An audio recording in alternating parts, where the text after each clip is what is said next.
Hey traders, Nick Shaheen here looking at Snap. Um, they reported earnings last night and Wall Street did not like what they saw. It's trading down tremendously. This chart is static as of last close. This morning it's nowhere near this level. So from a technical perspective, you could say, okay, so the trend line of higher lows was busted and they're pricing in the measured move on that. But the story is a little bit longer than this. So on the headline, it's down 19, 18%, whatever it is, 11 and change. So, eyeball, okay, so it may have already lived up to the measured move on this one. But the story on Snap, okay, came onto the market with an IPO and everybody wanted to chase it. The market in general was in a completely different place. So here it is. It popped up and it fizzled since then. It's not the end of the world. We've seen this before, but for example, Facebook, but it had its aha moment, and then we know what happened in that story. So here, these guys are still trying to look for their aha moments. And if you looked at the stock, if you zoomed out and look at the stock, these are weekly candles, you can see, okay, maybe they're finding it out. It's basing, now back to zero. So it's going to be closer to that point, if not lower. So a new low here or coming. So the story becomes a trading vehicle from here. This is not an investment vehicle for me. This is a bet. Anybody trading it for the upside. So I can do many things. I can buy the shares and risk $11.50, or I can, with no room for error, I can buy calls, which cost a bit more, less than the shares, but calls, just like the shares, an asset. However, it has time on the clock. So I better put time on my side, meaning I'll spend the extra bucks to go out in time versus to trying to pin it to, okay, next couple of weeks. Because the story becomes, if you remember Twitter, it was falling and falling and everybody kept buying calls or buying the shares, waiting for the buyout headline, waiting for that headline that's going to go, and it never came. But finally now Twitter is a different story thanks to President Trump. But the story here is going to be the same, I bet you anything. Okay, I know the platform is busy. I know the platform is popular among kids. I have a teenage son and he doesn't even use email. His friends are Snapchatting all day. So the platform has its uses. It's not as prevalent as Twitter because I personally loved the platform even when stock was going down. I was hoping somebody would buy it and figure it out because I didn't want it to go away. And it's not going away because it's too valuable. Well, this one is a valuable platform. I don't know if it's as valuable as Twitter or not, but it is valuable. So somebody will figure it out somehow. The problem is that so far, Wall Street does not like the management team that they have. They're pretty arrogant, or they come off as arrogant to me. And they keep saying this, and now they're saying they're restructuring this and re-architecting that, and that's not good news from the success of the platform itself. But somebody, I bet you it'll get cheap enough, somebody will figure it out. If not them, somebody else.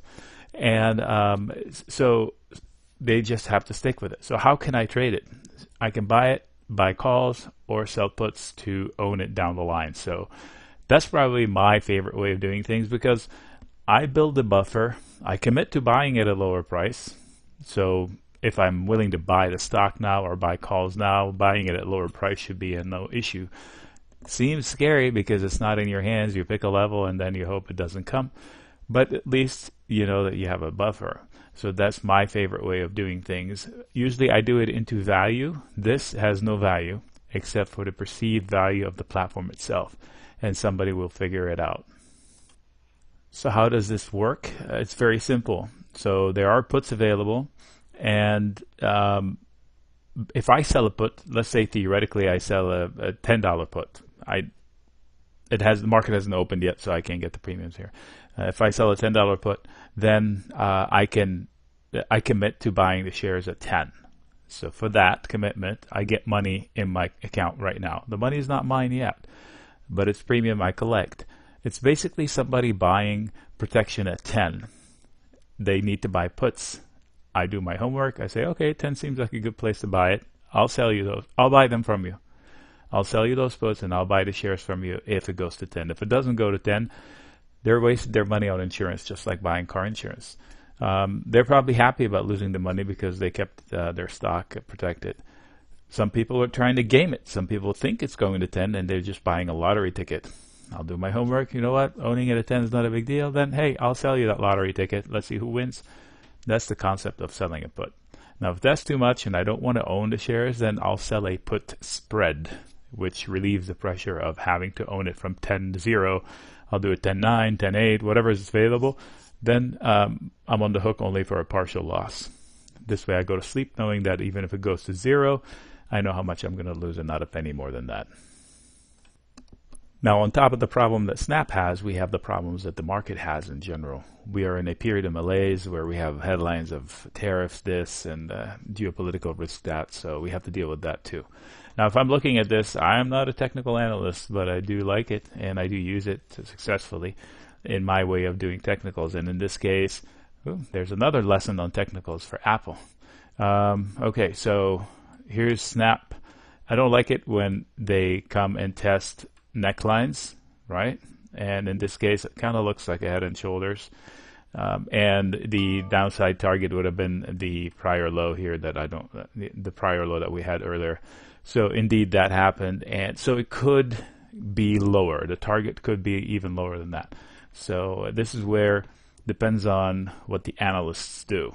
So I go look at the analysts and see, okay, who's going to report this or that, and who's going to defend the stock and who's going to bail on the stock. All this has to come into play when I'm deciding at what levels I want to be long the stock. I fundamentally do not like the stock. I don't like the management team in place. I don't like what they're doing.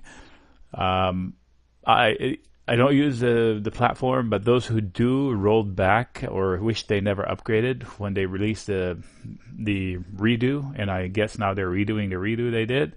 So they still are looking for their aha moment. Until then, I don't believe in it fundamentally, but I'm willing to trade it as a speculative trade inside a fundamentally fiscally responsible portfolio. Let's put it that way. All right, Nick signing out. If you need to reach me, sellspreads@gmail.com. One thing I forgot to mention, that management early on said that they are a camera company. I think that was a massive mistake, and I said it then. They put themselves as competitors with every phone on the planet, and also raised images of GoPro for me, and we know what happened to that stock there. And they have the spectacles. I don't know if they still sell them or not, but I haven't seen one. And I live in a trendy neighborhood in Southern California, so if there's something odd, somebody here will have it. And I haven't seen one yet on the street. So I've seen a few Google Glass when they released them. I've not seen these spectacles. So they need to revisit their mission statement, or whatever they call it, their tagline. They're a camera company. I'm not sure about that part.